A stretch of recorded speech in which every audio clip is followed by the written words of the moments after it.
Report Imran Baloch. Press release. SSP Ghotki जनाब मोहम्मद अनवर खेतरान साहब की क़यादत में घोटकी पुलिस की बहुत बड़ी कामयाबी। कच्चे में टारगेट ऑपरेशन जारी। आज ऐसे शो थाना शहीदीन मोहम्मद लगर इंस्पेक्टर गुलाम मुस्तफ़ा मीरानी को खुफिया इत्तला मिली कि रायब शर और उसके दीगर साथी मुलजमान डाकू अगवाकार वारदात के इरादे से नज़द नूर शाह से क्रॉस कर गए। ऐसी खुफिया इत्तला मिलने पर ऐसे शोबमा बाहरी नफरी के हमरा निशानगी वाली जगह पहुंचे तो डाकू ने पुलिस पार्टी पर फायरिंग शुरू कर दी। पुलिस मुकाबला हुआ। दौरान पुलिस मुकाबला बदनाम जमाना डाकू अगवा कार कच्चे और पक्के में दहशत की अलामत समझा जाने वाला मुलजिम सुमार उर्फ सन्नाउल्लाह उर्फ सन्नू वल्द मलाउशर सकना कच्चा एरिया रोनोती को क्लाशनकोप के साथ गिरफ्तार कर लिया, जबकि दीगर मुलजमान फरार हो गए। बदनाम जमाना डाकू अगवाकार की पहचान कच्चे के डाकू अगवाकारों के तर्जमान के तौर पर होती है और वो खुद को फ़कीर सन्नाउल्लाह शर के नाम से बुलवाता है। एसएसपी घोटकी डाकू अगवाकार पे 50 लाख रुपए का इनाम मुकर्रर करने की तजवीज़ थी। एसएसपी घोटकी गिरफ्तार डाकू अगवाकार 5 पुलिस अफसरान के।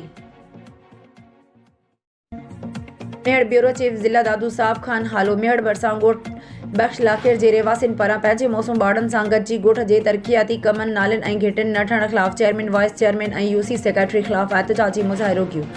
तफ़सील मूजिब मेहड़ बरसां गोठ बख्श लाखेर जे रेवासिन पंहिंजे मौसूम बाड़न सां शौकत अली अब्दुलसलाम रफ़ीक अहमद माशूक अली फराज़ मुस्तफ़ा सरवहान अली साकिब अली ज़ीशान अली आमिर अली गुलमान अली नारेजो ऐं ॿियनि एहतजाजी मुज़ाहिरो कंदे चयो त यूसी सोबो ख़ान मक्सी चेयरमैन अतहर अली मक्सी वाइस चेयरमैन मौला बख्श नारेजो ऐं यूसी सेक्रेटरी अहमद अली छजड़ो वारनि असांजे ॻोठ खे मुकमल नज़रअंदाज़ करे छॾियो आहे। असांजे ॻोठ में गुज़िरियल केतिरे वक़्त खां को बि तरक़ियाती कमु न थियो ऐं नालनि जो निकाल सही न हुजण करे पाणी बीहण सबबि केतिरियूं ई जॻहियूं किरी पयूं आहिनि। मौसूम ॿारनि खे स्कूल ऐं मस्जिद अचण वञण में वॾी तकलीफ़ थी रही आहे। नेकाल जो गंदो पानी घरनि अॻियां बीहण सबबि मच्छरनि में बात थी आहे ऐं मलेरिया जा केस वधी विया आहिनि। नालियुनि जी नेकाली सबबि अॻु बि जहिड़ो थियो। असांजे ॻोठ खे यूसी शाह पंजू मां कढी यूसी सोबो ख़ान मक्सी में ज़िम कयो वियो आहे, जेका असां सां सरासर ना इंसाफ़ी आहे। असां डीसी दादू ऐं ॿियनि अलाख़्तिरनि खे अपील था कयूं त असांजो नोटिस वरितो वञे, असांखे पंहिंजो बुनियादी सहूलतूं फराहम कयूं वञनि। Ghotki district reporter Mohammad Malook Bhutto. District bar association Ghotki जे इलेक्शन वेझो ईंदे ई घोटकीअ जे वकीलनि जे 2 ग्रुपनि जो कार्नर गॾिजाणियूं शुरू थी वयूं। वकीलनि जे हिकु ग्रुप लियाकत मलाणो वज़ीर अहमद घोटो अली असगर पयार पारां गुज़िरियल ॾींहुं गैलेक्सी होटल में वकीलनि जे ईमान में वांझांदे जी दावत रखी वई, जंहिं दावत में घोटकी बार जे सीनियर तोड़े जूनियर्स वकीलनि वॾी तादाद में शिरकत कई। शिरकत कंदड़नि में सीनियर वकील मिस्टर अली रज़ाक कलवट, नबी बख्श गुज्जर, उबैदुल्ला घोटो, अनवर लोहार, शमसुद्दीन चाचड़ समेत वॾी तादाद में वकीलनि शिरकत कई।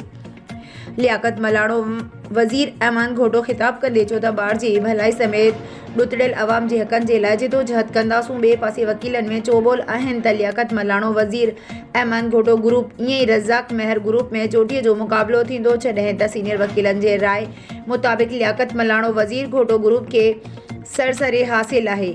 ईंदड़ इलेक्शन में लियाकत मलाणो वज़ीर अहमद घोटो जो ग्रुप मुकमल कामयाब थींदो। मटियारी रिपोर्ट अजीज़ गुल। खैबर सिंध सैयद एसोसिएशन जे मरकज़ी सदर सैयद शहाबुद्दीन शाह हुसैनी जो भाणेजो ऐं न्याणो सैयद गुलाम मुर्ज़ा शाह हुसैनी जिन हिन फ़ानी दुनिया मां लाॾाणो करे विया, जंहिंखे मटियारी में संदसि अबाणे क़ब्रिस्तान सां शहीद शमीर शाह में सवें आलिन अखियुनि सां मिटी मां हवाले कयो वियो। संदसि जनाज़ा नमाज़ में सैयद शहाबुद्दीन शाह हुसैनी, सैयद पीर अहलियार शाह हाशमी, हाजी जलाल शाह जामोर, सैयद यार मोहम्मद शाह, सैयद जुनैद अकबर शाह, सैयद अजहर हुसैन शाह, सैयद सिकंदर शाह, सैयद जानी शाह हुसैनी, पीर इरशाद शाह हाशमी, सैयद अमलदार शाह रिस ज़वेर जहेजो, सैयद सादिक अली शाह मौसूमी, सैयद अनवरदीन शाह एम बच्चल, मेमर सरदार अली शाह ॿिया शरीक थिया। ठुल रिपोर्ट फैज़ सुमरोठुल में 12 साल अॻु मंज़ूर थियल पीअण जे पाणी जी स्कीम मुकमल न थियण ख़िलाफ़ शहरनि में ऐं जिदोजहद एक्शन कमेटी ठुल पारां प्रेस क्लब अॻियां 39 ॾींहं बि एहतजाज जारी रखियो वियो। उन मौक़े ते अॻवान जमाल जोश बोड़ो, कामरेड सरवहण लाशारी, मोहम्मद शमन अली सोमरो, वसीम कुरैशी, कामरेड लियाकत सरकी, अब्दुल वहाब बंगलानी, मुमताज़ अली बुरड़ो, गुलाम हुसैन कंडरानी ऐं ॿियनि मीडिया सां ॻाल्हाईंदे चयो त 12 साल अॻु मंज़ूर थियल पीअण जे मिठे पाणी जी स्कीम में थियल करप्शन जे करे पाणी स्कीम मुकमल नाहे थी सघी। हिन निगरान हुकूमत ऐं नैब खां मुतालबो कयो आहे त पाणी स्कीम में थियल करप्शन जी जांच कराए मुलविस हथनि खे गिरफ़्तार करे लुटियल नाड़ो वापसि करे मथसि कानूनी कार्रवाई करे पाणी स्कीम मुकमल कराए शहरनि खे पीअण जो पाणी ॾियारियो वञे। दादू रिपोर्ट मुख्तियार अली सुमरो दादू में retired justice of Sindh Abdul Rasool Memon Pir Ilahi Bakhsh law college जे ऑडिटोरियम हाल जो इफ्तिताह कियो। तकरीब में सेशन जज दादू मोहम्मद मुराद मेमण अगोणो सीनियर वजीर तालीम पीर मजहरुल हक अगोणो MPA बैरिस्टर पीर मुजीबुल हक पीर इलाही बख्श लॉ कॉलेज दादू जो प्रिंसिपल शफी मोहम्मद मेमण मैडम ज़ेबा विक्यू वकील कानून जे शागिर्दनि शिरकत कई। मेहमान ख़ास retired justice Sindh high court Abdul Rasool Memon चयो त दादू शहीद मखदूम बिलावल रह सूफ़ी बुज़ुर्ग जो क़ौमी शाइर उस्ताद बुखारी जो शहर है। हिंदुस्तान जे मशहूर अकबर बादशाह जी घरवारी भी दादूअ जी हुई। हिन मरूम पीर इलाही बख्श ते ॻाल्हाईंदे चयो त पीर इलाही बख्श पाकिस्तान ठाहिण वारी तकरीब में क़ुरान पाक जी तिलावत करण जी सादत हासिल कई ऐं पाकिस्तान खे दुनिया जे नक्शे ते अचण ते ख़ुशआमदीद कयो। कायदे आज़म मोहम्मद अली जिन्ना पीर इलाही बख्श खे वज़ीर आला सिंध मुक़रर कियो। पीर साहब तालीम खे आम कयो पर इलाही बख्श अलीगढ़ यूनिवर्सिटी में सिंधी एसोसिएशन जो सदर मुक़रर थियो। सिंध मुस्लिम लॉ कॉलेज जो क़याम पीर साहब कयो। सिंध यूनिवर्सिटी जे क़याम जो बिल पेश कयो ऐं सिंध यूनिवर्सिटी वजूद में आई। शागिर्दनि में शील्ड सर्टिफिकेट तक़सीम किया विया। Naushahro Feroze report Zulfiqar Ali Tagar Shifa foundation Naushahro Feroze child protection unit तरफ़ां मुख़्तलिफ़ शोबनि सां लाॻापियल इदारनि जे माण्हुनि लाइ 2 ॾींहनि जो तरतीबी प्रोग्राम रखियो वियो जंहिं में उस्तादनि साफ़िन पुलिस अहलकारनि मॉनिटरिंग ऑफिसर समेत ॿियनि शहरनि शिरकत कई। 2 ॾींहनि जी तरतीबी प्रोग्राम जो मक़सदु कुदरती आफ़तुनि दौरान ॿियनि नुक़सान सां गॾु पैदा थींदड़ नफ़सियाती मसइलनि खे ॼाण उन्हनि खे रोकण लाइ अफ़वाह वठणु ऐं उन्हनि जा हल ॻोल्हणु हुयो। शिफ़ा फाउंडेशन तरफ़ां तरबियत ॾींदड़ डिस्ट्रिक्ट कोऑर्डिनेटर मैडम अमारा सरफराज़ जो चवणु हुयो त हिन प्रोग्राम जो मक़सदु ॿारनि सां पेश ईंदड़ नफ़सियाती मसइलनि नंढी उमिरि में शादी थियण ॿारनि ऐं औरतुनि ते थींदड़ तशदुद ऐं मुख़्तलिफ़ इदारनि में कमु कंदड़ माण्हुनि सां थींदड़ जिस्मानी ज़ियादतियुनि खे उजागर करणु ऐं उन्हनि जा हल कढण बाबति आगाही ॾियणु आहे। शिफ़ा फाउंडेशन तरफ़ां मैडम अमारा सरफराज़ शहरयार सईद हमज़ा शिरकत कई। मीडिया सां ॻाल्हाईंदे तरबियती प्रोग्राम में हिसो वठंदड़ उस्ताद शकील छजड़ो सब इंस्पेक्टर आबिद अली बुल्लर ऐं ॿियनि जो चवणु हुयो त नफ़सियाती मसइलनि जी आगाही लाइ अहिड़ा प्रोग्राम असांजे सिहतमंद मुआशरे लाइ बेहद ज़रूरी आहिनि। बहितरी कारकर्दगी सर्टिफिकेट पिणु ॾिना विया। रिपोर्टर नौकाफ मरी हक TV न्यूज़ झंडो मरी मरी हाउस टंडो अलीहार ते ज़िला टंडो अलीहार से सियासी समाजी शख्सियत अगवान हाजी खैर मोहम्मद खोखर जी मरी हाउस ते आमन PP मरकज़ी अगवान रेस गुलाम कादिर मरी साहब सां मुलाक़ात कई जिते टंडो अलीहार जे सियासी सूरत हाल ते ॻाल्हि ॿोल थी गुज़री। उन मौक़े ते सिपाफ सिंध जो नायब सदर ऐं ज़िले काउंसिल वाइस चेयरमैन रेस हाजी दरिया ख़ान मरी साहब PP तालके चंबड़ सदर साईं रमज़ान मरी साहब पिणु मौजूद हुया। झंडो मरी ब्रेकिंग न्यूज़ मशाक होती पुलिस की दबंग कार्रवाई एक मंशियात फरोश गिरफ्तार केस दाखिल। तफसील मूजिब SSP टंडो अलियार अबराज अहमद अब्बासी की हिदायत ते SHO मशाक होती निसार अहमद सुमरो जो मंशियात फरोश खिलाफ कार्रवाइयों जारी। पन्ना शाख लिंक रोड कोट लालू अयूब वड दौरान गश्ती मंशियात फरोश मोहम्मद वसीम वल मोहम्मद हुसैन कलोड़ो के 150 पोड़ी मावा गुटका समेत गिरफ्तार करे वरतो। गिरफ्तार मंशियात फरोश ते मंशियात एक्ट तहत केस दाखिल करे खेस चालान करे छॾियो आहे। रिपोर्टर नौकाफ मरी हक TV न्यूज़ झंडो मरी। Mirpur Khas Hyderabad road Iqbal pump bus terminal जे लॻ रेती क्रश जे अड्डा कम थियण बाद हैदराबाद हाईवे रोड तंग थी वियो जंहिं सबब रोज़ाना जी बुनियाद ते हादसा थियण मामूल बणिजी विया। अॼु बि हिकु मोटरसाइकिल सवार हादसे जो शिकार थियो जंहिंखे ज़ख़्मी हालत में सिविल अस्पताल पहुचायो वियो। ॿी तरफ़ 2 कारनि जो एक्सीडेंट थियो ऐं ओल्ड थाणे जी पुलिस हादसे वारी जॻह ते पहुची एक्सीडेंट थियल गाॾियुनि खे रोड तां हटायो। ऐवान साफ़त सूमार समय जो इतला गुमशुदगी नालो गंगाराम पुट लालचंद ज़ात बागड़ी उम्र 19 साल वेठल गोट मशाक होती जंहिंजो ज़हनी तवाज़ुन दुरुस्त नाहे गुज़िरियल 10 ॾींहनि खां लापता आहे। संदसि घर वारा ॾाढा परेशान आहिनि। जंहिं बि भाउ खे मिले ॾिनल नंबर ते राब्तो कनि या वेझे थाणे ते इतला कनि। राब्ते लाइ लालचंद 030325398080। रिपोर्टर नौकाफ मरी हक TV न्यूज़ झंडो मरी। डोकरी रिपोर्टर असलम खान बुगियो डोकरी लग तारीख़ी ऐं तहज़ीबी मागमुहन जो दड़ो ते सान्या जे अचण जो सिलसिलो जारी आहे।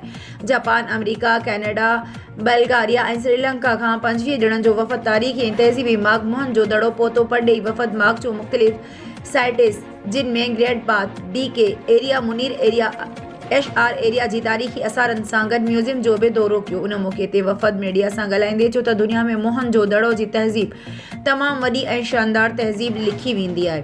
हितां जा माण्हू न रुगो मज़हब पर शानदार इख़्लाक़ ऐं बावकार सोच रखंदड़ माण्हू हुया। उन जो पतो मोहन जे दड़े जे आसारनि खे ॾिसी पइजी रहियो आहे। हिननि चयो त हिते अची अहसासु थियो आहे त हज़ारे वर अॻे हिन धरतीअ जो रहवासी केॾी जदीद ज़िंदगीअ जो रहियो हो।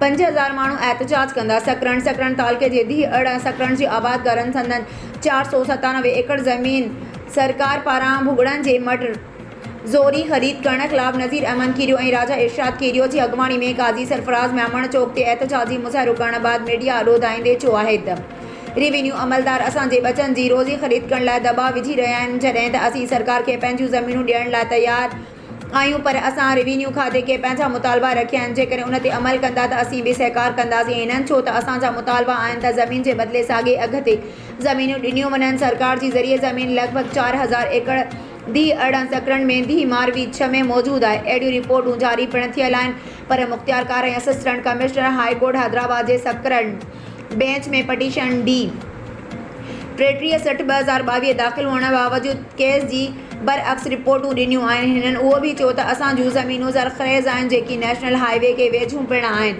जिते केतिरियूं रिहाइशी स्कीमूं पिणु थी चुकियूं आहिनि। जंहिं बाद ॼाणल ज़मीन हिन वक़्तु फोटनि जे हिसाब सां विकिरो थी रही आहे, जंहिंजी रेवेन्यू खाते खे पिणु ख़बर आहे।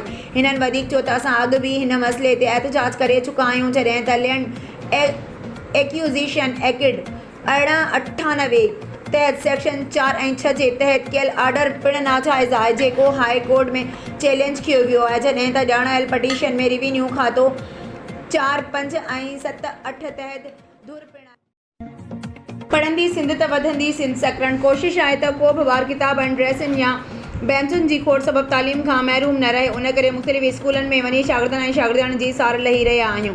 उहा ॻाल्हि ॿारनि जी बीमारी जे माहिर डॉक्टर ऐं समाज सुधारक डॉक्टर मोहम्मद सादिक सियाल, ग़ुलाम नबी चन्ना ऐं ग़ुलाम सरवर चन्ना सां गॾु government primary school Mirza Ali Hassan Baig जे शागिर्दनि में किताब ऐं पेन पेंसिलूं विरहाइण वारी तक़रीब में ॻाल्हाईंदे चई। हिन चयो त सिंध सरकार जे तालीम खाते पारां ऐलान बावजूदि अञा ताईं केतिरनि ई स्कूल में दर्सी किताब नाहिनि पहुची सघिया, जंहिंजे करे ॿारनि जी तालीम ज़ाया थी रही आहे। उन करे वक़्त जी ज़रूरत खे महसूस कंदे मुख़्तलिफ़ स्कूलनि में किताब पहुचाया आहिनि। हिन उहो बि चयो त सिंध जी तालीम खे बहितर करण लाइ जोगा उपाउ वठणु घुरिजनि, पर अफ़सोस जो उन पासे ध्यानु नथो ॾिनो वञे। किताबनि विरहाइण दौरान डॉक्टर मोहम्मद सादिक सियाल स्कूल जे मुख़्तलिफ़ क्लासनि में वञी ॿारनि जी तालीम सरगर्मियुनि जो जाइज़ो पिणु वरितो, जिते स्कूल जे हेडमास्टर मिसरी ख़ान बिरोई ऐं मिस फहमीदा परवीन चन्ना खेनि स्कूल जी पढ़ाई बाबति ॼाण ॾिनी। किताबनि विरहाइण वारी तक़रीब में सकरन प्रेस क्लब जो सदर काज़ी जावेद सनाए, मिस उज़मा परवीन आराई, मोहम्मद बख्श बिरोई, अनवर उस्तमानी, नूर मोहम्मद बिरोई, हिदायतुल्लाह बिरोई ऐं सीनियर साफ़ी गुल मोहम्मद कीरियो पिणु शरीक हुआ।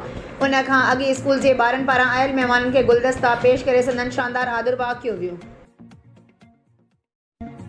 Sanghar report bureau chief Ghulam Qadir कैरीफुर चोरी क़त्ल जी कोशिश ऐं हंगामे जहिड़नि संगीन नौयत जे 5 केसनि में 2 इश्तिहारी जवाबदारनि खे गिरफ़्तार कयो वियो। लावारिस हालत में बीठल शकी ट्रैक्टर खे बि कब्ज़े पुलिस में वठी कलम 550 तहत चालान कयो वियो। चोरी थियल सोलर प्लेट, पाणीअ जी मोटर ऐं बैटरी असल मालिक हवाले करे छॾी। गुटके जी सवें पुड़ियूं बेहद कयूं वयूं।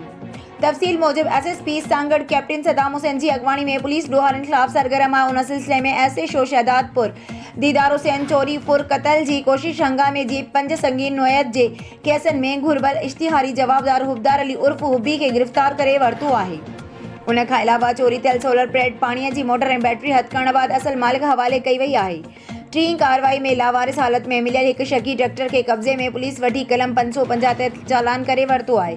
लुंडो पुलिस हिकु कार्रवाई में चोरीअ जे केस में घुर्बल इश्तिहारी जवाबदार मंसूर बिरोही खे गिरफ़्तार करे वरितो आहे। इंचार्ज सीआईए सांगड़ मंशियात फरोश माशूक अली जट खे गिरफ़्तार करे संदसि कब्ज़े मां 550 गुटका पुड़ियूं हथ करे वरितियूं आहिनि।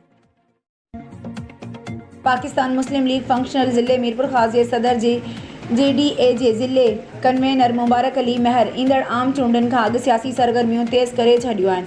तफ़सील मूजिब फंक्शनल मुस्लिम लीग मीरपुर ख़ास ज़िले जे सदर मुबारक अली महर मीरपुर ख़ास ज़िले जे अवाम खे पंहिंजे जारी कयल बयान में चयो आहे त गुज़िरियल हुकूमतुनि जो दौरु ख़त्म थी वियो आहे, जिन मीरपुर ख़ास जे अवाम जे वोटनि जो वापार कयो ऐं अवाम खे तकलीफ़ूं ॾिनियूं। मीरपुर ख़ास जो अवाम मायूस न थियो। असां फंक्शनल लीग पीर साहब पागारा मुतहदा सिंध यूनाइटेड पाकिस्तान जे मिशन ते कमु करे रहिया आहियूं। अवाम गुज़िरियल नुमाइंदनि जी कारकर्दगी खां वाक़िफ़ आहे, छाकाणि त अवाम में शौर पैदा थी चुको आहे। नौजवान उते आहिनि, पंहिंजे हक़नि लाइ खेनि कॾहिं बि अकेलो न छॾींदासीं। अवाम खे पुरज़ोर अपील था करियूं त ईंदड़ चूंडनि में जेडीए फंक्शनल जे नामज़द कयल उम्मीदवारनि खे वोट ॾियो, त जीअं ई अवाम खे ॾेखारे सघनि त हिननि अवाम जी कहिड़ी ख़िदमत कई आहे। फंक्शनल लीग अवाम खे पंहिंजे दौर में पहिरीं तरजीह ॾिनी वेंदी ऐं इंशाअल्लाह ईंदड़ वक़्त बि अवाम खे अकेलो न छॾींदासीं। मीरपुर ख़ास जे अवाम खे नालनि जे नाले ते बेवकूफ़ बणायो वियो आहे, जंहिंमें अरबनि रुपयनि जी करप्शन कई वई आहे। मीरपुर ख़ास जी करप्शन जे बावजूदि मुकमल न थियो आहे। मीरपुर ख़ास में न का आज़ाद यूनिवर्सिटी आहे ऐं नई सिहत जूं सहूलतूं ऐवाननि में ऐं वोटनि जो सौदो कयो। पाकिस्तान मुस्लिम लीग फंक्शनल ज़िले मीरपुर ख़ासि ऐवान साफ़त सूमार समय जो मीरपुर खां कुनरी शाख जी पुछड़ीअ जे आबादगारनि जो ज़रिए पाणीअ जी फ़राहमी न थियण ख़िलाफ़ डायरेक्टर नारा कैनाल जी ऑफिस अॻियां एहतजाजी मुज़ाहिरो करे धरणो हयो। पाणी जी फ़राहमी न थियण करे फसल सड़ी विया, कणक सरियां समेत ॿिया फसल सुकी विया आहिनि। आबादगारनि जो लख रुपया ख़र्च जो नुक़सान थियण जो अंदेशो, पीअण जे पाणीअ जो बहिरान हुजण करे वधीक हालतूं ख़राब आहिनि। एहतजाज कंदड़नि आसिफ सोलंकी, हाशिम सोलंकी, गुल हसन सान साबूरिन ऐं ॿियनि पारां नारा कैनाल ऑफिस अॻियां एहतजाजी मुज़ाहिरो करे साफ़िन खे ॿुधायो त बासरनि जी ज़मीनुनि ते कब्ज़ा कुनरी ब्रांच ते माण्हुनि ऐं उन्हनि जे वाटर कोर्सनि जा मॉडल बेक़ाइदे आज़म जी मिल्कियत आहिनि जेके न आहिनि, जॾहिं त आबपाशी खाते जे अमलदारनि ऐं ॿियनि मुलाज़िमनि जी मिली भगत सां वाटर कोर्स पिणु बग़ैर मंज़ूरीअ जे हलंदड़ आहिनि, जंहिं सबबि असां जूं ज़मीनूं बंजर थी रहियूं आहिनि। बंजर लखे एकड़नि ते बीठल कणक सरियां जानवरनि जो चारो ऐं ॿियो फसल सुकी वियो, जंहिं करे हारी बदहाली जो शिकार थी विया आहिनि, जॾहिं त इंसान ऐं जानवर उन जी तकलीफ़ में मुब्तला आहिनि। Chief justice of Pakistan army जी वज़ीर आला सिंध ऐं हिननि लाॻापियल अख़्तियारनि खां मुतालबो कयो त कुनरी शाख जे दम में पाणी फ़राहम करे असांखे तबाही खां बचायो वञे। ॿी सूरत में एहतजाजी तहरीक शुरू कई वेंदी। ऐवान साफ़त सूमार समय जो मीरपुर ख़ासि जे जर्नलिज़म काउंसिल जे मेंबर MMC मीरपुर ख़ासि जे नामोर सीनियर सहाफ़ी न्यूज़ वन फलक शहर जे नुमाइंदे पंहिंजे वालिद जी वफ़ात ते गहरे ॾुख ऐं अफ़सोस जो इज़हार करण लाइ शहर जे मोअज़्ज़िन ऐं बुज़ुर्गनि जे घर पहुती। ॾुख मीरपुर ख़ासि यूनियन ऑफ जर्नलिस्ट दस्तूर जे सदर सीनियर सहाफ़ी राशिद सलीम, जर्नलिज़म हाउस जे सरपरस्त आला मोहम्मद हाशिम शर, सदर फज़ल शर, अज़हर सीनियर सहाफ़ी सज्जाद रिन, अज़ीज़ खान, यूसुफ ज़ई, शहजाद खान, अवैस रज़ा, मलिक मुख्तियार कीरियो, रज़ा रिन, अवैस मलिक, अनवर ब्रोई, जियाराम, रब नवाज़ पंवर, मुश्ताक अहमद, तारिक पंवर, यूनिस चांडियो, निसार मानी, इमरान राजपूत, यासिर बलोच, नरेश कुमार ऐं सिंधी सहाफ़त हाउस जी वफ़द में वफ़ा शर। उन मौक़े ते CIA in charge Inayat Zardari, Hidayatullah Narejo controller तालीमी board Anwar Aleem Khanzado, deputy commissioner KPA Khalid Khan, office superintendent Mohammad Bakhsh Lagari, PTI division जो सदर आफ्ताब अहमद कुरैशी, UC चेयरमैन अरशद हज़ारवी, पाड़ेसरी शमीम गौरी, अली चांडियो, खैरदीन चांडियो। उन मौक़े ते तालीमी बोर्ड तरफ़ां Malik Liaquat, Khalil Ghauri, Ahsan Mughal, Sajid advocate, Sarmand Lagari, special branch Khan Arif Malik, Rana Maqsood, Arif Rizvi, press club खां सीनियर सहाफ़ी सलीम आज़ाद, मीरपुर ख़ासि प्रेस क्लब जे सदर नज़ीर पंवर, मेंबर शाहिद ख़ासि के लिए, अली ख़ासि के लिए ऐं ॿियनि शिरकत कई। जान भट्टी, मुख्तियार शाह, जावेद अफज़ल, वहीद हसन पहलवानी, PP अगवान रशीद पहलवान, असलम बलोच, आसिफ मेराज, जावेद बलोच, डॉक्टर गुल मोहम्मद खपरी, शहजादो मलिक, जीशान शेख, वारिस ख़ास के लिए, गफ़ार लगारी, आसन भील, मंसूर मलिक, खलीक पंवर, इफ्तिखार जूने जो गहरे दुख ऐं अफ़सोस जो इज़हार कियो। ऐवान साफ़त सूमार समय जो मीरपुर ख़ासि मटियारी रिपोर्ट गुलाम फारूक शाह, मटियारी वासी रोड हादसे में ज़ख़्मी थियल यार मोहम्मद ख़ुश्क ज़ख़्मनि जा सूरन संदे हैदराबाद अस्पताल में दम ॾेई छॾियो। मटियारी जे सहाफ़ी आदिल ख़ुश्क जे चाचे घोट यार मोहम्मद ख़ुश्क जो रहवासी 35 साला यार मोहम्मद ख़ुश्क सां गुज़िरियल ॾींहुं हैदराबाद बाईपास वटि पेश आयल रोड हादसे में शदीद ज़ख़्मी थी पियो हो, जंहिंखे इंतहाई गणती जोगी हालत में हैदराबाद जे सिविल अस्पताल दाख़िल कयो वियो हो, जिते हू ज़ेरे इलाज हो, जिते संदसि तबियत में सुधारो न अची सघियो ऐं ज़ख़्मनि जा सूर न संदे दमधणीअ हवाले करे छॾियो। फरीदाबाद रिपोर्टर फरीदाबाद में सरकारी अस्पताल जे इंचार्ज डॉक्टर दीदार अब्बासी जी जिबरी बदली ख़िलाफ़ फरीदाबाद में दुकानदार एसोसिएशन ऐं शहरी इत्तेहाद जे सॾ ते शफ़ीक अहमद चन्ना, अब्दुल कादिर बुखियो, लतीफ़ ब्रोई, आशिक सोलंकी, महबूब ब्रोई, एडवोकेट मुख्तियार अली खोसो, अली अब्बास, मुमताज़ ख़ास केली, KK ख़ास केली ऐं ॿियनि हथनि में प्ले कार्ड खणी एहतजाजी मुज़ाहिरो करे सख़्त नारेबाज़ी करे सिटी गेट ते धरणो हयो। उन मौक़े ते अॻवाननि ख़िताब कंदे चयो त फरीदाबाद अस्पताल जो इंचार्ज डॉक्टर दीदार अब्बासी जी जिबरी तौर बदली करे सरकारी अस्पताल खे बंदि करण जी गहरी साज़िश कई वई आहे। डॉक्टर दीदार अली अब्बासी काशे जो सुठो डॉक्टर आहे। काशे जे मुख़्तलिफ़ इलाक़नि में माण्हू मुख़्तलिफ़ बीमारियुनि में वड़जी विया आहिनि। सरकारी अस्पताल में डॉक्टर न हुजण करे ॻरा किराया भाड़ा भरे मेड़ वञी रहिया आहिनि। फरीदाबाद सरकारी अस्पताल जे डॉक्टर दीदार अब्बासी जी जिबरी तौर बदली रोकी वञे। हिननि निगरान वज़ीर आला सैयद कुर्बान अली शाह, सिहत जे चीफ सेक्रेटरी ऐं ॿियनि आला अख़्तियारनि खां मुतालबो कयो त फरीदाबाद सरकारी अस्पताल जे डॉक्टर दीदार अब्बासी जी बदली रोके फरीदाबाद मुक़ररु कयो वञे। मटियारी रिपोर्ट गुलाम फारूक शाह, मटियारी शहर में डिप्टी कमिश्नर मटियारी लाल ॾिनो मंगी, असिस्टेंट कमिश्नर मटियारी अब्दुल सत्तार शेख जी अॻवानी में शहर में क़ाइमु थियल गैर क़ानूनी अॾावतनि ख़िलाफ़ कार्रवाई करे केतिरा ई दुकान अॾावतूं ॾहाराए पट करे छॾियूं आहिनि। टाउन कमेटी ऑफिसर मटियारी ऐं शहर जे मैन बाज़ार चौंकनि चौराहनि ते क़ाइमु थियल गैर क़ानूनी अॾावतनि दिक्कन रेडन खिलाफ कार्रवाई कई वई। उन मौके ते DC मटियारी जो चवण हो त दिक्कन अडावतन खिलाफ कार्रवाई करण जो मकसद आहे त जीअं आम माण्हू तोड़े शहरनि खे अच वञ में सफ़र करण में आसानी पैदा थिए ऐं शहर जो माहौल साफ़ सुथरो रहंदो। सफ़ाई अमले खे भी सफ़ाई करण में परेशानी न थींदी।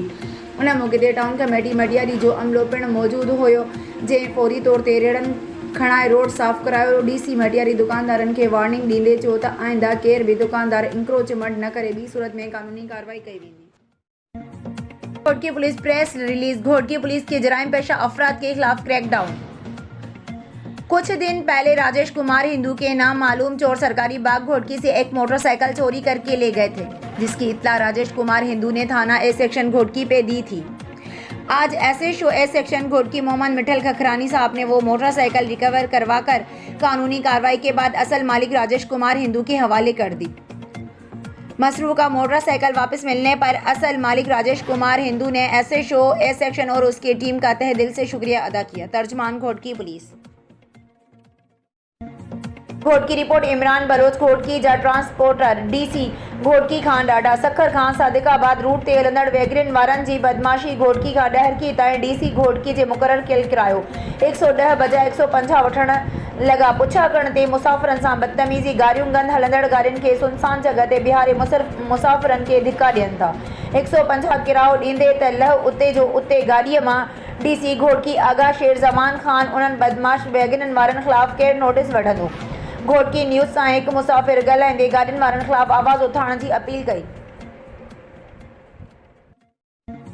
सेक्रेटरी रिपोर्ट काज़ी अली रज़ा सनाए सिंध सुजाग फॉर्म पारां धारियनि जी नेकाली न थियण ख़िलाफ़ काज़ी सरफराज़ मेमण चौक ते अब्दुल मजीद अब्बासी जी अॻवानी में एहतजाजी मुज़ाहिरो कयो वियो, जंहिंखे जिस्कम जे मसूद शाह, SUP जी शौकत मेमण, STB जे हुसैन बख्श कीरियो जी WC जे वारिस नूनारी, शहबाज़ वेलफेयर जे हुज़ूर बख्श नूनारी ऐं ॿियनि अलॻि अलॻि ॻाल्हाईंदे चयो त मुल्क मां धारियनि जी नेकाली वारी तारीख़ गुज़रण बावजूदि अञा ताईं धारिया मौजूदु आहिनि। इन्हनि चयो त असां सरकार पारां धारियनि जी मुल्क मां नेकाली वारे ऐलान जी आजिया कई, पर अफ़सोस जो उन ते अमल नथो कयो वञे। असीं मुतालबो करियूं था गैर कानून तरसियल समूर अंधारियुनि खे बिना देर मुल्क मां कढियो वञे। मुज़ाहिरनि में अमजद खानज़ादा, कलंदर बख्श, मला महबूब सिंधी समेत कई तंज़ीमी अॻवान शरीक हुआ।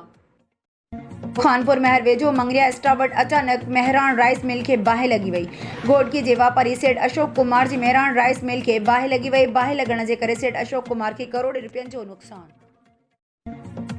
डोकरी रिपोर्टर असलम बुगियो। कल रात डोकरी शहर बाईपास कार जे रोड हादसे में फोत थी वियल नौजवान एहसान झरवार जी ताज़ियत जो सिलसिलो जारी आहे। अॼु मरहूम जे पोयरनि सां अॼु PP अॻवान सरदार ज़ादा मोहम्मद अली उर्फ अमर ख़ान बुगियो ताज़ियत कई ऐं फातिहा कुल शरीफ़ बख़्शिया। उन मौक़े ते साफ़िन अख्तियार अली झरवार, डॉक्टर ज़ाहिद झरवार मौजूदु हुआ। Report Imran Baloch. Ghotki deputy commissioner Ghotki assistant commissioner Ghotki जे हुकुम ते असिस्टेंट मुख्तियारकार रबनवाज़ मलिक ऐं मार्केट कमेटी घोटकी जी टीम साण करे शहर में मुनाफ़े खोर दुकानदारनि लाइ सर्च ऑपरेशन कयो ऐं सब्ज़ी, फ्रूट, मिठाइयूं, खीर, गोश्त, मुर्गी, मच्छी जा रेट चेक कया। कुझु दुकानदारनि ते वधीक रेट वठण ऐं एक्सपायर सामान रखण जे ॾोह में जुर्मानो विधो वियो ऐं ॿीहर गिफ़लत कम करण जे ॾोह में दुकान खे सील करण वार्निंग ॾिनी वई। कादरपुर ज़मनी बल्दियाती election. Report Imran Baloch. Ghotki UC Qadirpur जे वार्ड 2 ते जनरल काउंसलर जी सीट बल्दियाती इलेक्शन सुभाणे थींदी। तयारियूं मुकमल। पोलिंग स्टेशन ते अमलो सामान समेत पहुची वियो। तमाम पोलिंग स्टेशन ते पुलिस जी नफ़री मुक़ररु कई वई। ज़मनी बल्दियाती इलेक्शन में जनरल काउंसलर जी सीट ते 2 उम्मीदवार मैदान ते लथल आहिनि। पाकिस्तान पीपल्स पार्टी तरफ़ां बशीर अहमद भुट्टो ऐं JUI तरफ़ां बरकत भुट्टो मैदान में लथल। UC कादरपुर जे वार्ड 2 ते टोटल 3500 वोट दाख़िल आहिनि। इलेक्शन कमीशन तमाम पोलिंग स्टेशन खे हिसास करार ॾिनो वियो आहे, जंहिं ASP DSP घोटकी पाण सिक्योरिटी संभालींदा। इलेक्शन कमीशन मेहर। रिपोर्ट में रियाज़ सोमरो। मेहर में कुतनि जो आज़ार घटिजी न सघियो। कुते जे चक लॻण सबबि ससु ऐं नुंहुं ज़ख़्मी। तालका अस्पताल मेहर मां दादू मुंतकिल। मेहर जे ॻोठ दड़ो शेहण में ज़मीन ते वींदड़ 2 औरतुनि मिसमात जमीला ज़ाल मुमताज़ अली खोसो ऐं मिसमात कस्बा नुंहुं खोसो खे छिते कुते चक हणी ज़ख़्मी करे छॾियो। ज़ख़्मी औरतुनि मां हिकु औरत खे छिते कुते जी चक वारी वैक्सीन न ॾिनी वई, जॾहिं त ॿी औरत जी हालत नाज़ुक हुजण सबबि खेसि दादू मोकिलियो वियो। ज़ख़्मी औरतूं पाण में ससु ऐं नुंहुं आहिनि, जेकी ज़री ज़मीन ते वञी रहियूं हुयूं त कुते खेसि ॾाढे विधो। औरतूं हिक ॿिए खे बचाईंदे शदीद ज़ख़्मी थी पयूं आहिनि, जिन खे तालका अस्पताल बाद दादू मुंतकिल कयो वियो आहे। फरीदाबाद में कराची यूनिवर्सिटी के SP पॉलिसी जे ख़ात्मे ख़िलाफ़ सिंधी शागिर्दनि तहरीक QAT पारां एहतजाजी मुज़ाहिरो छंडण मोरी ते धरणो। कराची यूनिवर्सिटी में 12 सिंधी शागिर्दनि जी गैर क़ानूनी नेकाली वारो अमल वापसि वरितो वञे। अफ़गाननि खे नेकाली ॾियण वारे ऐलान ते फ़ौरी अमल कयो वञे। हॉस्टलनि ते कब्ज़ा शागिर्द यूनियन ते पाबंदी वारो ऐलान वापसि वरितो वञे। ॿी सूरत में सॼे सिंध में एहतजाज जो दायरो वधायो वेंदो। सलमान चांडियो। तफ़सील मूजिब सिंधी शागिर्द तहरीक QAT जे मरकज़ी सॾ ते अॼु सिंधी शागिर्द तहरीक QAT मेहर तरफ़ां SST मरकज़ी अॻवान सलमान चांडियो, PRSF अॻवान यासीन चांडियो, वज़ीर चांडियो, कामरेड जब्बार चांडियो, मीर हसन चांडियो, गफ़्फ़ार चांडियो ऐं ॿियनि जी अॻवानी में छंड स्टाफ ते कराची यूनिवर्सिटी में KSP पॉलिसीअ जे ख़ात्मे SPSC ऐं करप्शन। दादू यूनिवर्सिटी में 12 शागिर्दनि जी गैर क़ानूनी नेकाली फेसनि में वाद। हॉस्टलनि ते कब्ज़ा शागिर्द यूनियन ते पाबंदी ख़िलाफ़ छंडण मोरी ते एहतजाजी मुज़ाहिरो कयो। उन मौक़े ते अॻवाननि ख़िताब कंदे चयो त सिंध रहंदड़ गैर क़ानूनी अफ़गाननि खे फ़ौरी नेकाली ॾिनी वञे।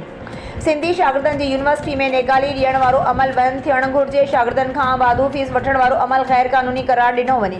हॉस्टलनि ते कब्ज़ा ख़तमु कराया वञनि ऐं शागिर्द यूनियन ते पाबंदी ख़तमु कई वञे। ॿी सूरत में सॼे सिंध में एहतजाज जारी रहंदो। इलेक्शन की तारीख़ मुक़रर थींदे ई घोटकी ज़िले जा सियासतदान PP अॻवान वटि पहुचणु शुरू थी विया। मीर हलाल ख़ान पिताफ़ी ॿी फरियाद टालपुर वटि पहुची वियो। मुलाक़ात वारी वीडियो सोशल मीडिया ते वायरल करी वई। मनोड़ो रिपोर्टर अमजद अली भट्टी। मनोड़ो में हर साल जी हिन साल भी पीरां पीर दम दस्तगीर हज़रत अब्दुल कादिर जीलानी रह जी यारी शरीफ़ जो शानदार प्रोग्राम मनोड़ो जे भट्टी बिरादरी जे मोज़िज़ सिराई शादो ख़ान भट्टी पारां मुनक़द कियो वियो। यारी शरीफ़ जे प्रोग्राम में मनोड़ो ऐं भरपासे जे इलाक़नि खां वॾे अंग में माण्हुनि पहुची शिरकत कई। यारी शरीफ़ जे प्रोग्राम के नाले वारे आलम अल्लामा मौलाना आशिक़ हुसैन राजपर पारां ख़िताब कियो वियो। अल्लामा मौलाना आशिक़ हुसैन राजपर पारां पीरां पीर दम दस्तगीर अब्दुल कादिर जीलानीअ जी ज़िंदगी ते रोशनी विधी वई ऐं मुख़्तलिफ़ मौज़ुअनि ते पिणु ख़िताब कयो वियो। आख़िर में दुआ ख़ैर घुरी वई ऐं आयल महिमाननि खे लंगर जी मानी खाराई वई।